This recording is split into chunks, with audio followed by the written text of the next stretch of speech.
Hi class, here comes a dispatch from my fortress of solitude. I've holed myself up to keep the coronavirus at bay. I hope that this video finds you healthy and well. So, in this week's lecture class, we will talk about personality testing in staffing. Personality testing class is interesting because personality is something that is very proximal to everyone and also quite controversial, as we will learn in this lecture. Mm. So, this online lecture class has four parts. First is a prelude where we will go through an audit study of selection processes in Aussie firms class. So, what exactly do organizations here do for selection? We will go through an audit study on that. Then we go to the meat of the lecture on personality. What exactly is personality?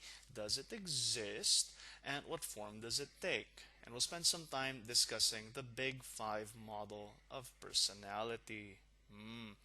Then in part three, we cover how personality is measured, yeah, in staffing contexts.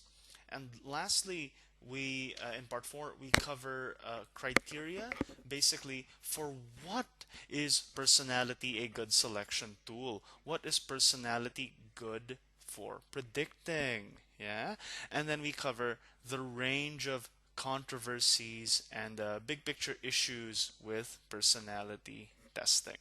Mm. So let's begin with that prelude class. Now, this comes from a paper by Lee Demilia, yeah, trying to track what exactly organizations in Australia do for selection. So what Lee and company did was um, they they looked through the top 500 companies class based on revenue in the mid 2000s. So this is fairly old work. Unfortunately, there isn't anything newer. No one has done a newer audit study on what organizations do for selection. So we're, stuck with what the top 500 companies based on revenue did in the mid 2000s. But hey, if you wanna fill this gap class, if you wanna audit what organizations do now, this could be an honors thesis for you. Hey, you never know. So here is what Lee found, yeah, among these companies. So first is that interviews were very, very common. Some 93% of organizations used interviews in some way, mostly class behavioral interviews. Now, we'll go through the stuff on interviews next week in the lecture on interviews. Just some things I'll point out now is that the interviews were generally multiple interviews, yeah, and typically conducted by both HR staff and a line manager. So more on that to follow. Now, what about other techniques that organizations used other than interviews? So many organizations, 86% used CVs and resumes, yeah, and application forms. So the kind of basic screening tools used in the selection process. Reference checks are also pretty common. Now, you'll notice, class, that personality testing is pretty rare, yeah, in this audit study. The most commonly used personality test was the OPQ, the Occupational Personality Questionnaire, which is fairly popular, and we're going to discuss it in this lecture as well. The Big Five, which is the NEO, doesn't get much use, class. It is very, very rare. And the Myers-Briggs type inventory, which is basically junk, is unfortunately more popular than it ought to be. Mm.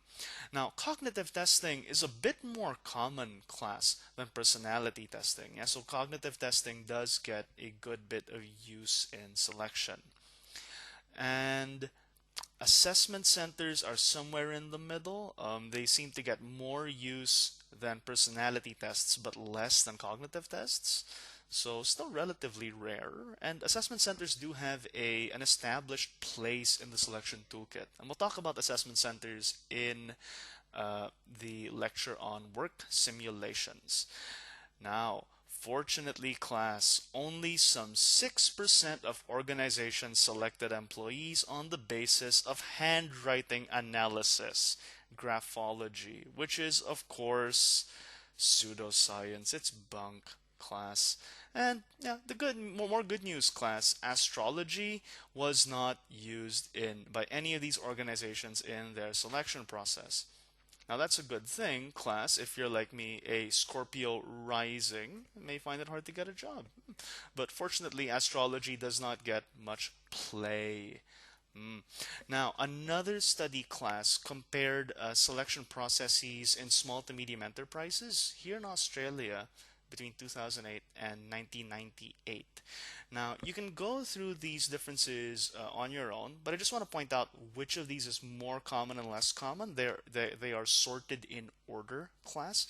You'll notice that structured interviews and generally formalized procedures are fairly common. Yeah, you have your reference checks somewhere in the middle, class. Work samples near the bottom. Psychological tests like personality tests are relatively rare, and the humble assessment center rarest of all, which is unfortunate but perhaps understandable. Now we'll cover all these things as we proceed through the unit, class. If you would like to read through these articles yourselves, please send me an email. I'd be happy to forward you the papers from which I drew these tables.